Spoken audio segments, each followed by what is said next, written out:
Alright, in my previous upload you saw me throw brake fluid and the paint remover on this barrel, and I let it sit overnight. Nothing happened. So my next step is going to be taking this here wire wheel, and I already started doing it, and removing the paints by hand rather than having the chemicals do the work for me. Oh well, this will work. It'll just take a little bit longer, but actually we'll probably end up with a little bit nicer, cleaner of a product, and it's scuffing up the steel a little bit, which will help the high temp heat adhere to the barrel better too. So let's get to it.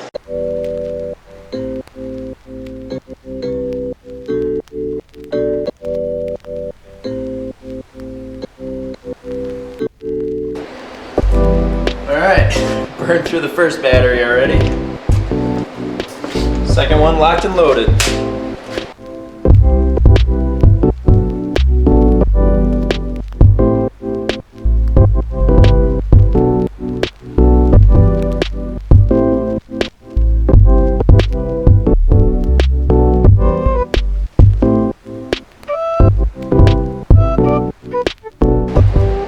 Alright, that's the end of battery 2. But don't fret, I have a hookup to my air compressor. So sometimes when it's really cold in the garage, my air compressor doesn't kick on, it won't start. It does have oil in it. I'm guessing the oil is just too viscous for it to turn over when it's cold. So something I've done in the past, which no idea if this is safe, if I'm crazy, but it's worked for me, is I'll take some propane and just start heating up this block to heat up the oil inside, and it seems to turn over after I do that, but let me know if I'm crazy, if this is a bad idea. For now, I'm gonna keep doing it because it works. Alright, I've been heating it for maybe 45 seconds. Let's see if it's done anything.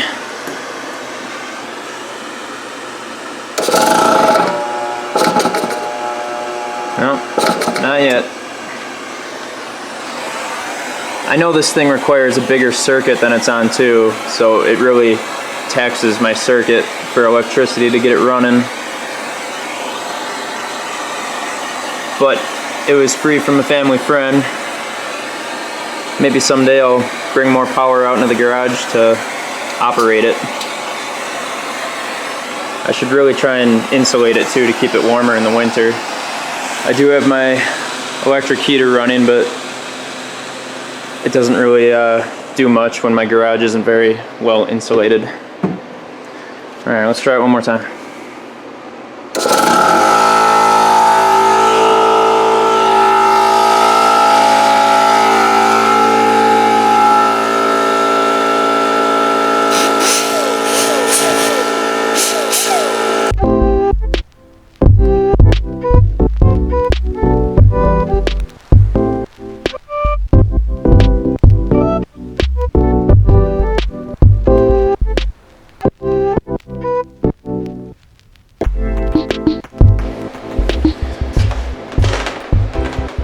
When I'm using my compressor wheel, it just doesn't have a lot of balls. I put this thing on the metal and it'll stop spinning and just release air out of the relief valve, and it's not doing the job. So one of my batteries is charged. I'm gonna go back to the drill. This is gonna end up taking a while.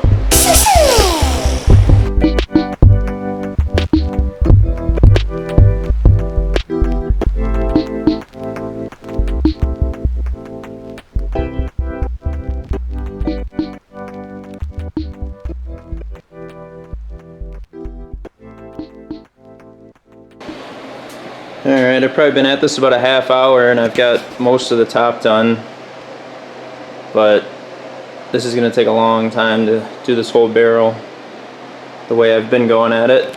So we've got a family friend that's got a tool that will work a little bit better for me. I'll see if I can connect with him and get this thing done a little bit quicker. Alright, it's been a few days and I have made some more progress with my drill and wire wheel, but our family friend has hooked me up with a grinder with a wire wheel attachment. So hopefully this makes the process go a lot quicker than my dinky little wire wheel on my drill. So let's see how this goes.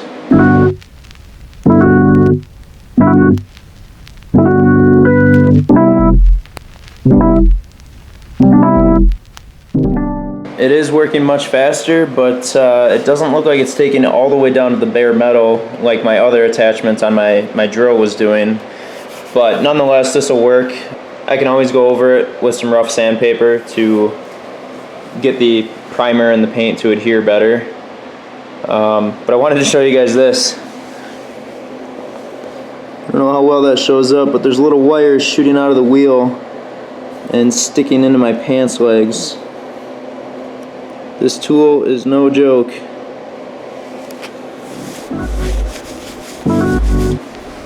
Sketchy.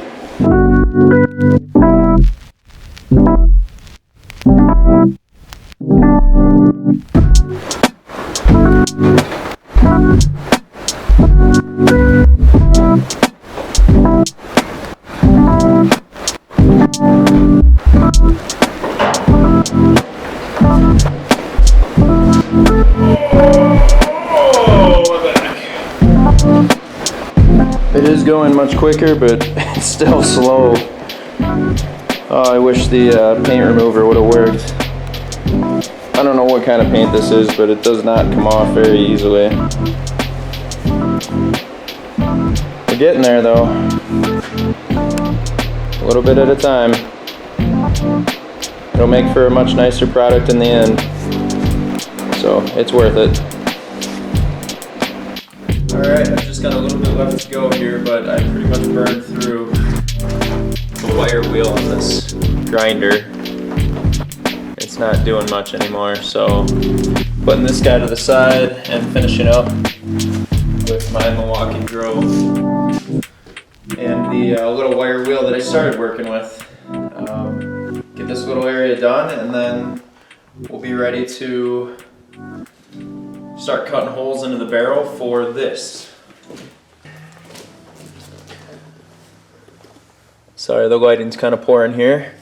This is a camp stove kit, so it comes with a door that you cut a hole into the barrel for. You can unlatch it and open it and put your wood in there to burn. It has 2 pedestals that the barrel will sit on. It also has a flue adapter with a damper built into it that you can put in the top of the barrel and attach this. These are 2 painted 6-inch pipes, which I will be using for my flue. They just have to be attached. They have to be secured together, attached to each other, and then attached to the top of the flue adapter on the barrel. And that'll exit the exhaust gases and ash and everything away from our syrup as we're boiling it down and evaporating it. So let's get this a little bit done.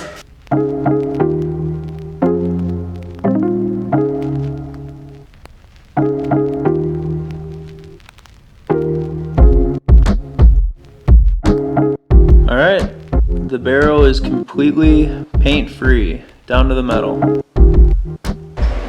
Alright, Sarah had to go to work today, so I am taking care of the kids. I'm on kid duty right now, but Jake was bored and wanted something to do, so I told him to come on over and he could help me out with the installation of the camp stove kit, which I showed you in an earlier video. What we're going to do is, he's got an angle grinder. We're going to mark the main door and the flue adapter with the damper inside of it, and we'll cut those out with the angle grinder and maybe file down the barrel so it's not too sharp. And I think that's as far as we'll go today, because I want to primer and paint the barrel before I attach all of these components to it. So yeah, that's what we're going to do. Instructions, garbage.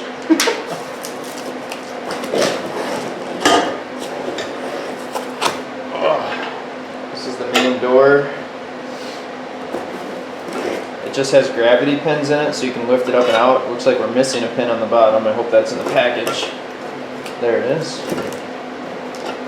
Well, take my word for it, it pops up and out.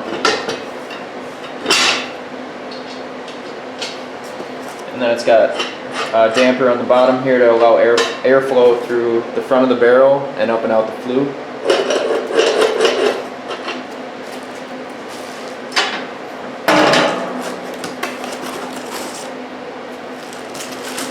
Bunch of hardware.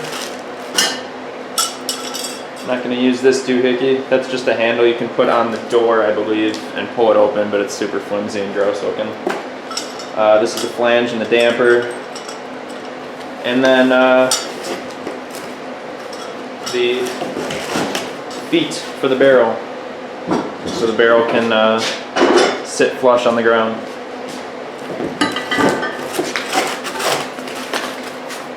Alright Jake, have fun, I gotta go watch the kids.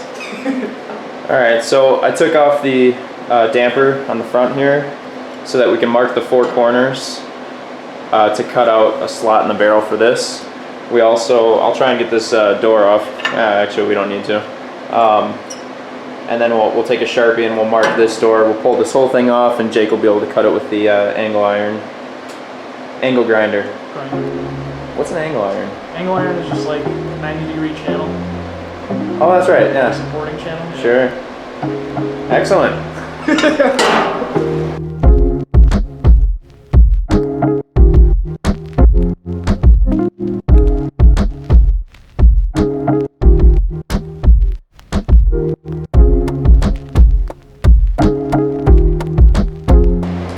I should mention that we removed this. This barrel has some coolant left in it. It was originally used for coolant at a machining shop. So we opened up this cap to allow some airflow in case there's any heat buildup in there. We don't want the barrel to expand and scare the crap out of us. So there we go.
Jake just had a really good idea for this piece of metal that we cut out of the barrel. We could drill a couple holes in the top here and suspend it and use it for target practice. A little plinking plate here. A gong is what they call them. Good idea, Jake. Thanks, Mike.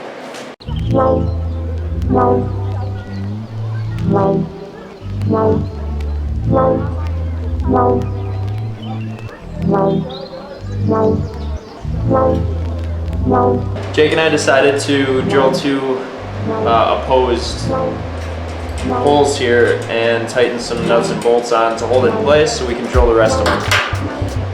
That'll hold it nice and secure for the rest of them.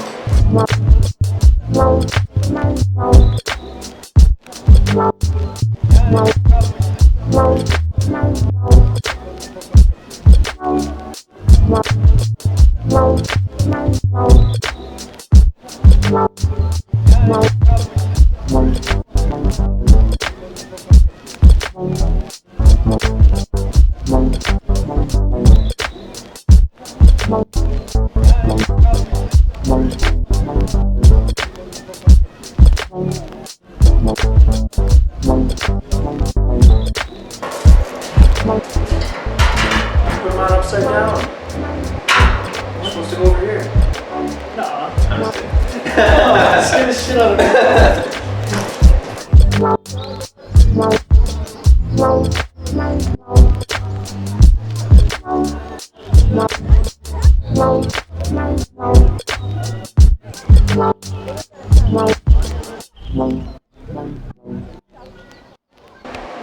Now Jake is going to install the flue adapter for the chimney in the top. So we have to mark the holes and cut that out.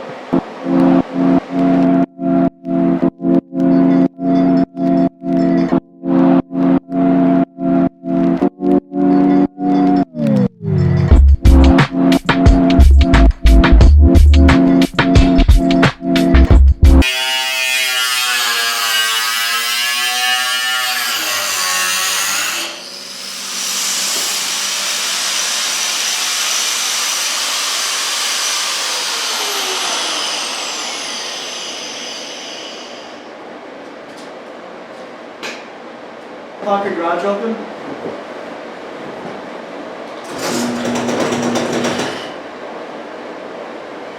Oh god, dude. It's not that bad. It's taking a lot of sparks right there. Starting to smell funny. Tell me we're recording at least. Yeah, that's on video and it's still burning. It actually smells like pancakes. Here I thought a nice cotton shirt would, you know, fire retardant, less likely to catch, less likely to melt. I was like, it's starting to smell like something's cooking. I had like a flame like right in here. Safety first.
Alright, Jake finished putting the flue adapter on the barrel and cut out the hole for that. It's so tight.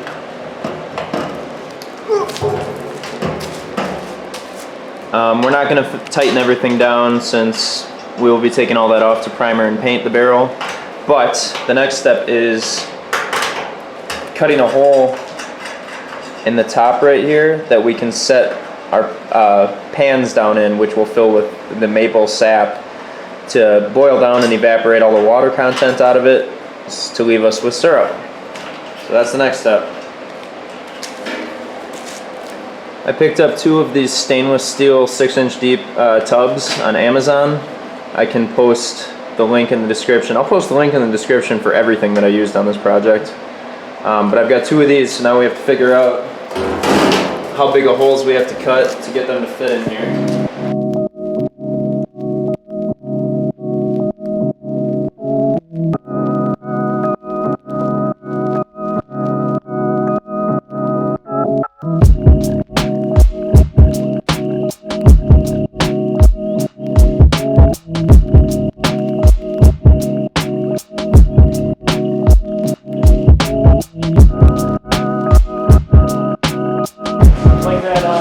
Mr. Chickadee. Mr. Chickadee. Comes by with a hand Shout out to Mr. Chickadee on YouTube. Excellent channel. He's shameless though because we're using color. Oh yeah, he would not be about this.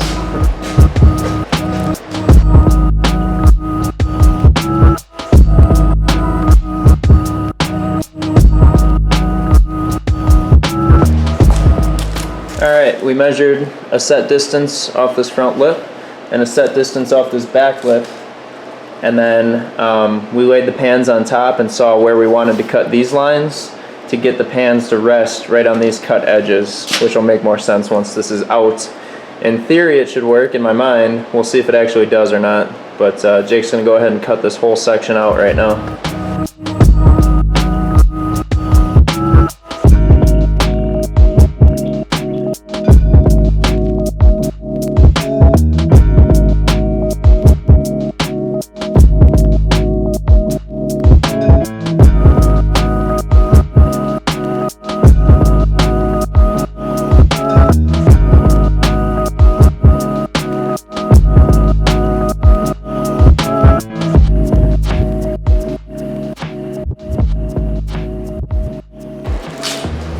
Alright, Jake just got done cutting out the top section here to set the pans down in. I'm going to clean this up with a file. I can do that later though. I'll show you what it looks like. The pans just sit right down here and rest on this edge. That'll allow us to fill up the pans with the maple sap, light a fire in there, and evaporate all the water out of the sap, turn it into maple syrup. Thanks, Jake. No cameras, no photos, no video. Don't put my voice on YouTube. What happened to your shirt?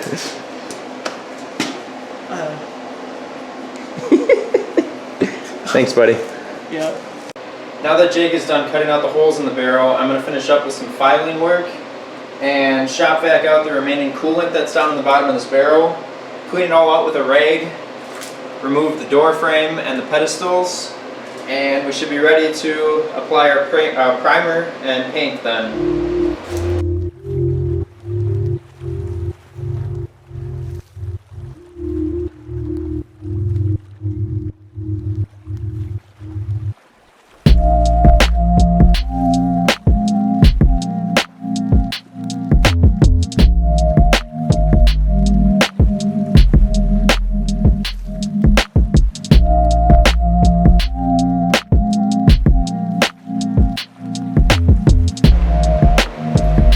Check that out. Spotless. Looks better than the outside of the barrel.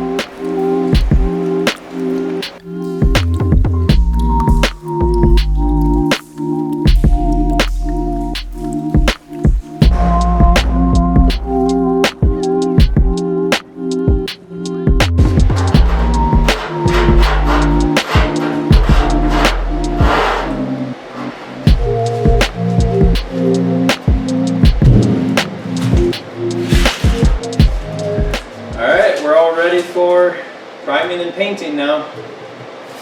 I have to apologize. Thus far in this video I've been calling this a primer. It's actually a paint prep, so it's basically like an acetone degreaser. I will spray this all over the barrel and wipe it down with this old t-shirt. Old t-shirts always make the best shop rags. This is actually a t-shirt from when Sarah and I went skydiving, which was a blast. I'm going to throw my mask on so I don't breathe this in, and start cleaning it up and prepping it for the paint.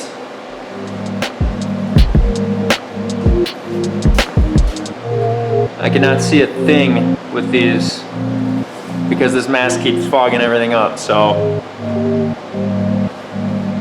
I'm going to risk it.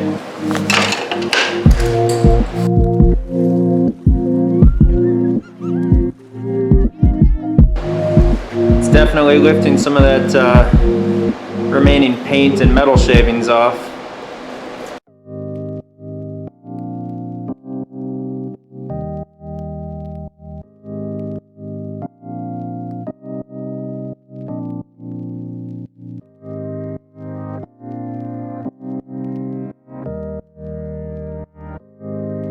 This is the paint that I'm going to be using on the barrel. It's a flat black color, Stove Bright brand, high temperature stove paint.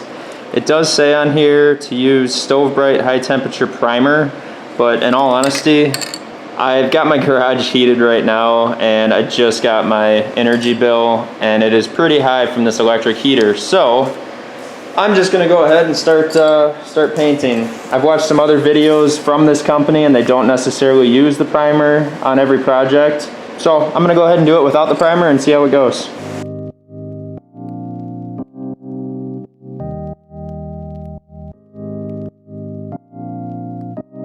All right, so that's the first light coat. The company says just to do a really light spray over it, wait about 10 minutes, spray it again, and then usually you'll apply a third coat, which I'm sure we'll have to. All right, here goes the second coat.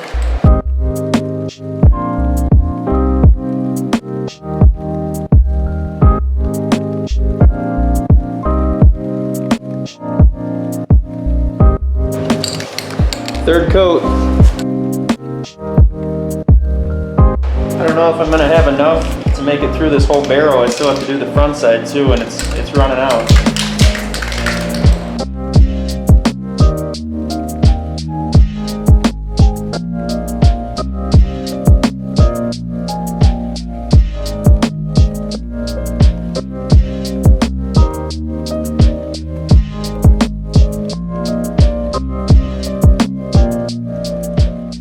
Alright, I used up all of my Stove Bright high temp paint. This was, from the research I did, the most highly recommended paint for high temperature applications.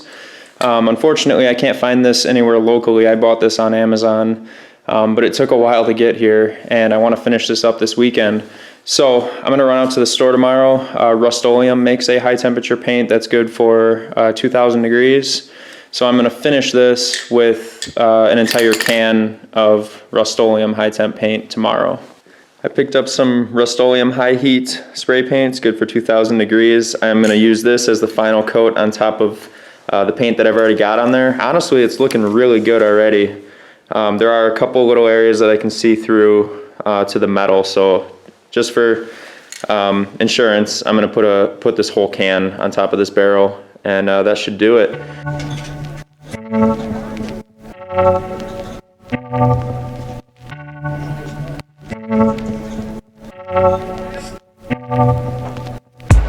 The barrel's actually looking really nice. There's a couple of wet spots throughout it yet that I have to let dry, but I want to get the underside of this barrel painted too. So I'm going to put the pedestals back on, and then I'll set it up on its pedestals, and I'll be able to paint the back that way and let everything get air to it to dry still.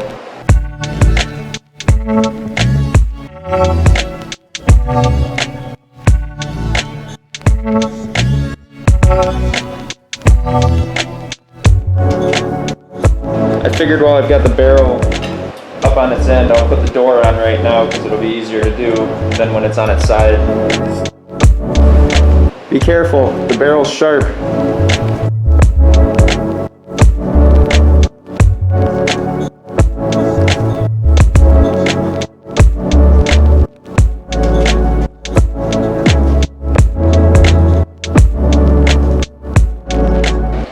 I gotta say, this flat black paint looks phenomenal on the barrel. A little bit more drying to do, there's some wet spots still. But the cast iron and the flat black, it looks really good together. Really happy with how this is turning out so far. I'm gonna flip the barrel over and install the other pedestal and then paint the underside of the barrel.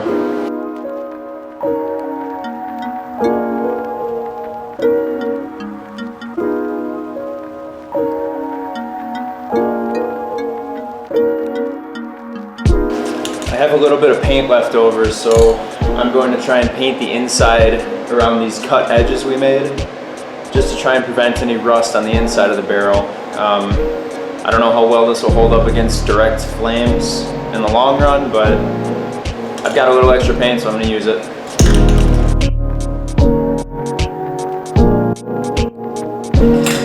And that's all she wrote.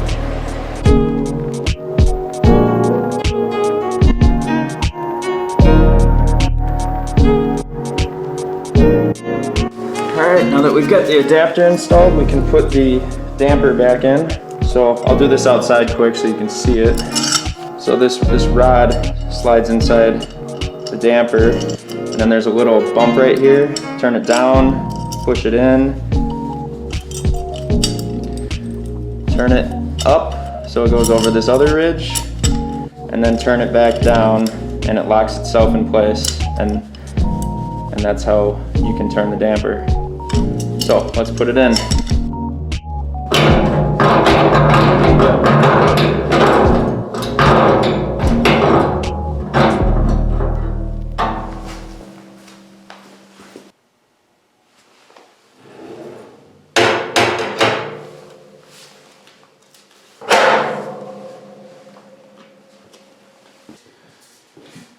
And the last step is to put the chimney on.